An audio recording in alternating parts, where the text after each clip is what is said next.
जय हिंद, वंदे मातरम। मैं सुबूही खान।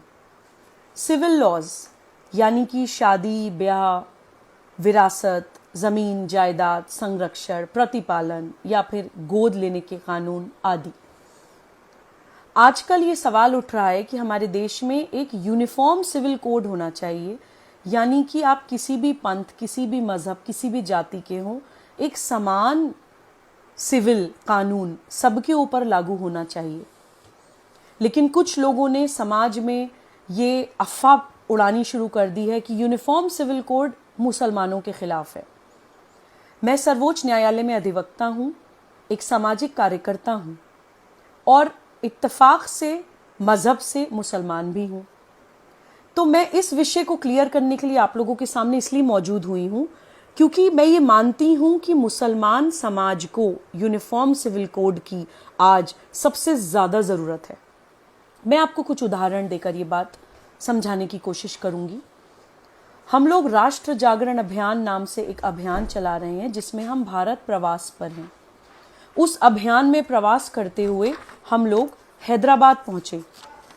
वहां हमें जाकर पता चला कि हैदराबाद में आज भी अरब से 70-70, 80-80 साल के बूढ़े शेख आकर 12-12 साल की बच्चियों के साथ निकाह करते हैं। उसको नाम दिया है मिस्यार मैरिज, यानी कि ट्रैवलर्स मैरिज। जब तक उनकी यात्रा चलती है तब तक वो निकाह चलता है। जब वो यात्रा ख़त्म हो जाती है तो निकाह की एक्सपायरी डेट आ जाती है।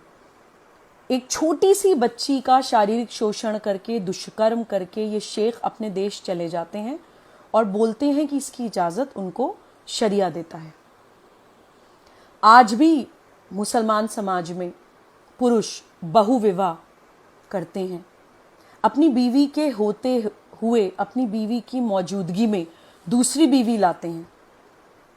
आप सोचिए कि एक महिला का शारीरिक, मानसिक, मनोवैज्ञानिक, आर्थिक हर तरह का शोषण करके ये पुरुष बच के निकल जाते हैं शरिया लॉ की आड़ लेकर। छोटी छोटी बच्चियों के साथ, 12-12 साल की बच्चियों के साथ किसी भी उम्र का कोई व्यक्ति, जवान हो, बूढ़ा हो, निकाह कर सकता है, यह बोलकर कि शरिया में 12 साल की बच्चियों के साथ निकाह जायज़ है। जब कोई बच्ची प्यूबर्टी अटेन कर लेती है, उसको पीरियड्स शुरू हो जाते हैं, तो शरिया के मुताबिक उसके साथ निकाह किया जा सकता है। ऐसा इन लोगों का मानना है। एक होता है अडॉप्शन, यानी गोद लेने का कानून। मुसलमान समाज में गोद लेने का भी कोई अधिकार नहीं है। अगर कोई मुसलमान महिला किसी भी कारणवश बच्चा पैदा नहीं कर पाती है तो उसको यह अधिकार नहीं है कि वो अपने देश की अडॉप्शन लॉज का इस्तेमाल करते हुए कोई बच्चा गोद ले ले, क्योंकि उस महिला के बच्चा पैदा ना कर पाने की स्थिति, उसकी वो एक दुखद स्थिति भी मौका देती है एक मुसलमान पुरुष को कि वो दूसरा निकाह कर सके इस बात पर कि तुम तो मुझे बच्चा नहीं दे सकती हो, तो मैं दूसरी शादी करके मुझे बच्चा चाहिए। गोद लेने का भी अधिकार एक मुसलमान महिला के पास नहीं है। देन गार्जियनशिप लॉज, यानी कि सरपरस्ती, संरक्षण के जो कानून होते हैं देश में, वो भी मुसलमानों के ऊपर अप्लाई नहीं होते हैं। एक मेरे पास अभी कुछ दिन पहले केस आया, मैं आपको बताना चाहती हूँ कि एक महिला के पुरुष की हस्बैंड की डेथ हो गई। उसकी डेथ के बाद ससुराल वालों ने घर से निकाल दिया, उसको बच्चे नहीं दिए, ये कहकर कि शरिया के हिसाब से, मुस्लिम लॉ के हिसाब से माँ जो होती है वो नेचुरल गार्जियन नहीं होती है बच्चे की।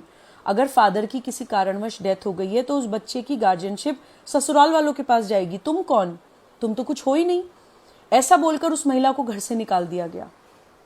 ये उदाहरण मैं आपको इसलिए दे रही हूँ कि जो भी मुस्लिम समाज के पढ़े लिखे लोग हैं, मुसलमान समाज के जो रैशनल लोग हैं, सोचने समझने वाले लोग हैं, या जो पैगंबर मोहम्मद सल्लल्लाहु अलैहि वसल्लम के रास्ते पर चलना चाहते हैं, वो लोग मनन करें, अपने आप से सवाल करें कि प्रॉफिट मोहम्मद सल्लल्लाहु अलैहि वसल्लम महिलाओं के अधिकारों की बात करते थे। उनके समय में अरब में छोटी छोटी बच्चियों को पैदा होते ही दफना दिया जाता था। उन्होंने उन बच्चियों को बचाने के लिए कहना शुरू करा कि जिसके घर में बेटी पैदा हुई है उसको अल्लाह ने अपना सलाम भेजा है। पैगंबर मोहम्मद सल्लल्लाहु अलैहि वसल्लम अपनी बेटी बीबी फातिमा के आते ही उनके सम्मान में खड़े हो जाया करते थे। पैगंबर मोहम्मद सल्लल्लाहु अलैहि वसल्लम ने जो पहली शादी करी वो अपने से बड़ी उम्र की महिला से करी, एक विधवा महिला से करी, एक बिजनेस वुमन से करी जो तिजारत करती थीं। कोई नकाब पोश या अपना चेहरा ढक के चार दीवारी में बैठी हुई किसी महिला से उन्होंने निकाह नहीं किया था।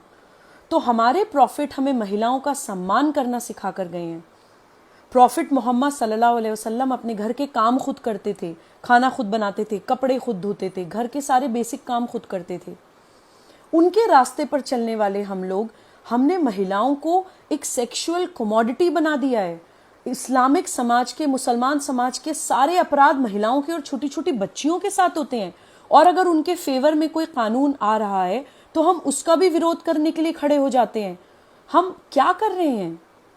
मैं अपील करना चाहती हूँ इस्लामिक समाज के जितने भी समझदार लोग हैं, ठीक है आपकी नाराजगी किसी व्यक्ति, किसी संगठन या किसी पार्टी से हो सकती है, लेकिन उन छोटी छोटी बच्चियों की तरफ देखिए जो अपनी सुरक्षा के लिए, अपने सम्मान के लिए, अपने भविष्य के लिए हमारी तरफ देख रही हैं।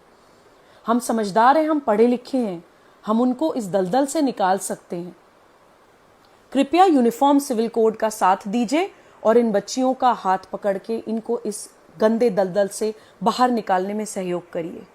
जय हिंद, वंदे मातरम।